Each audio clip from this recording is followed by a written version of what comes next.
Bien voilà la vidéo d'avant vous rejoindre. J'ai hâte de vous rejoindre. Alors tout d'abord, j'ai décidé que maintenant je porterai un bonnet de réalisateur. Puisque j'en suis maintenant à ma 40e vidéo, pas loin. Voilà, j'ai mon bonnet. Je m'étais donné un mois pour la finir. Ça va être un peu court, mais pas beaucoup plus.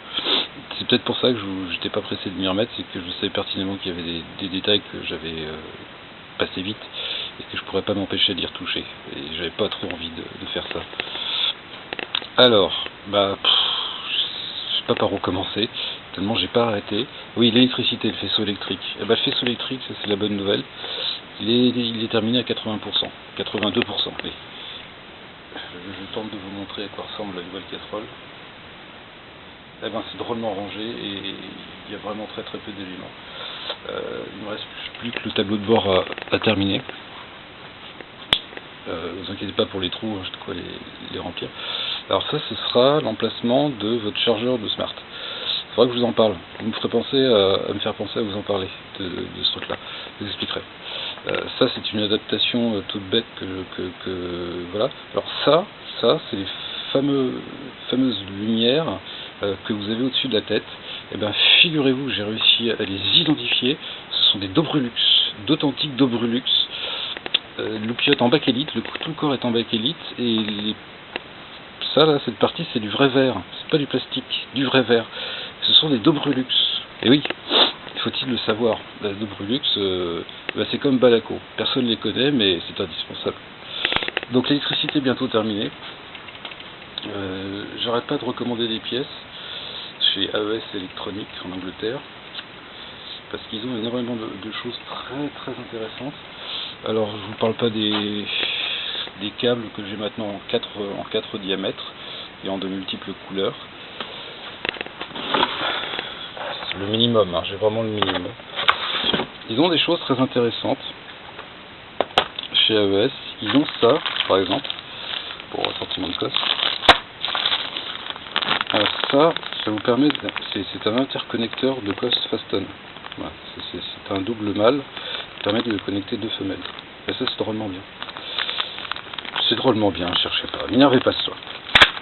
Bon, la gaine thermo, j'en ai pris. J'ai encore une commande qui arrive.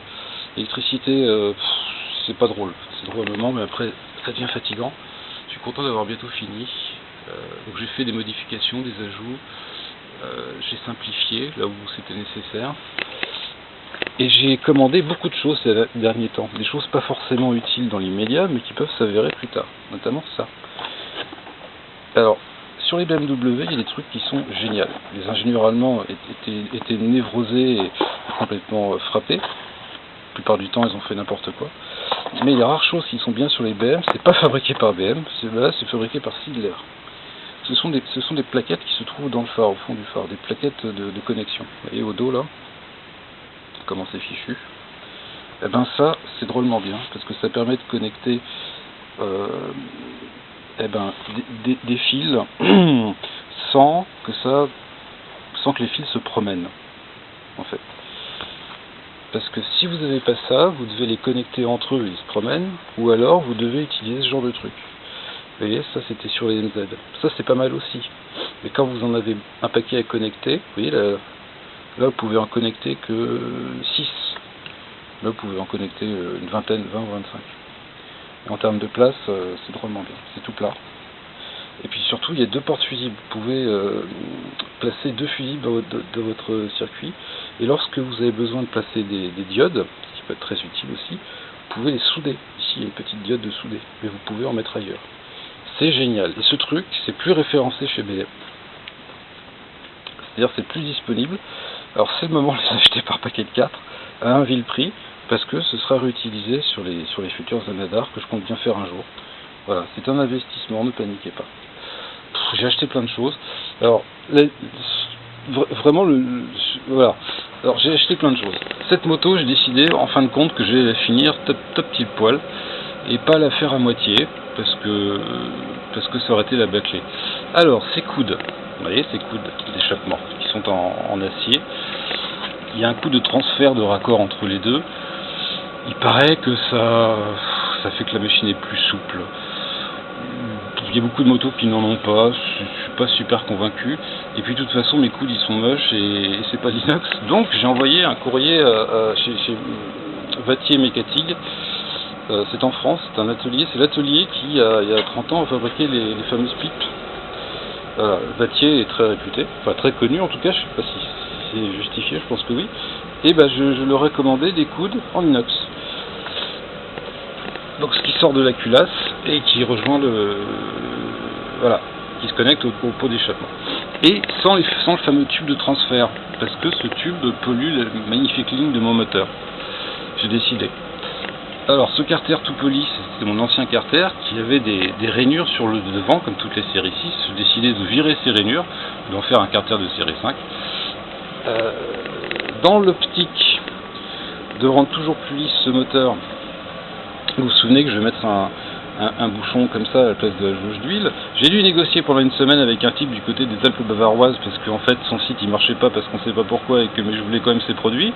Une semaine de palabres, j'ai quand même réussi à lui commander ses trucs, donc ça va arriver. D'ici sortait le câble de contour qui suivait, remontait le carter, à monter sous le réservoir comme les autres câbles.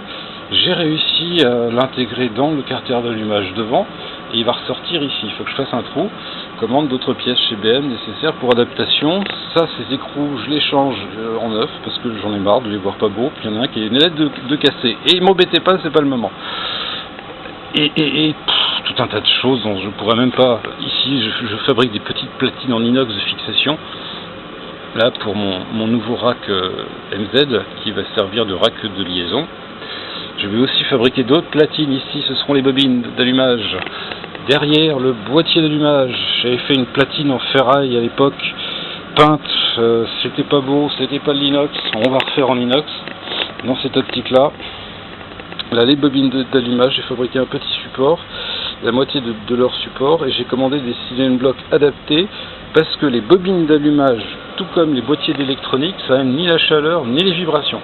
C'est pour ça que ce sera suspendu sous l'épine dorsale, à l'abri des vibrations. Je trouve ça drôlement bien.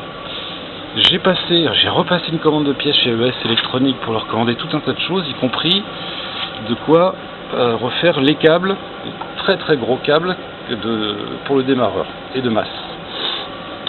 Tout ça faisant, ça va disparaître, on les verra plus. Le klaxon qui auparavant était ici, mais il n'y est plus parce qu'il me gênait quand en plus j'ai supprimé sa patte de fixation pour faire passer le nouvel emplacement du câble de conto, va migrer sous la selle derrière le cache côté droit. Voilà, j'en ai profité pour faire une modification lorsque j'ai refait mon faisceau électrique en insérant un tout nouveau fil qui va directement au nouvel emplacement du klaxon ou avertisseur. Il y a ça, et puis il y a d'autres trucs. Mais je trouve que là on est bien. Oui, tout à l'heure je vais probablement acheter une boîte qui servait à transporter des bandes de munitions pour une mitrailleuse ruche. Ne me demandez pas et me cherchez pas, c'est pas le moment. Je vais aussi très probablement changer mes durites de frein qui sont à la fois compliquées. Ça c'est une durite rigide en ferraille, mais c'est de la ferraille. Je compte peut-être éventuellement mettre une simple durite flexible en inox, pas pour raison d'efficacité, mais parce que c'est très joli. Bref, vous avez compris, j'ai l'intention de la peaufiner esthétiquement. Je suis pas convaincu que je deviendrai un aficionados de la conduite des BMW. Le peu que j'en ai vu, c'est pas... Non, ça l'est pas. Je vous expliquerai, peut-être, si ça vous intéresse. Je suis loin d'être convaincu. Il y a d'autres machines beaucoup plus rigolotes, mais qui sont moins belles. Néanmoins, ce moteur prend la route de ce que je veux en faire esthétiquement. Il est vraiment superbe. Il n'est pas aussi beau que son aïeul, le moteur de série 2. Vous vous souvenez, moteur des années 60, c'est un moteur des années 70. Le moteur de série 2 qui est une grosse goutte avec deux ailes hyper bodybuildées. On n'a jamais fait mieux en matière d'aérodynamisme et de netteté de ligne de bloc moteur de moto. Le moteur de série 6 est joli aussi, mais c'est pas le même registre. Et cette moto, tout à l'heure en allant chez BMW pour recommander des pièces, je me suis dit que avec ces couleurs, mais avec un cadre peint couleur crème, je vais lancer le style café gelata.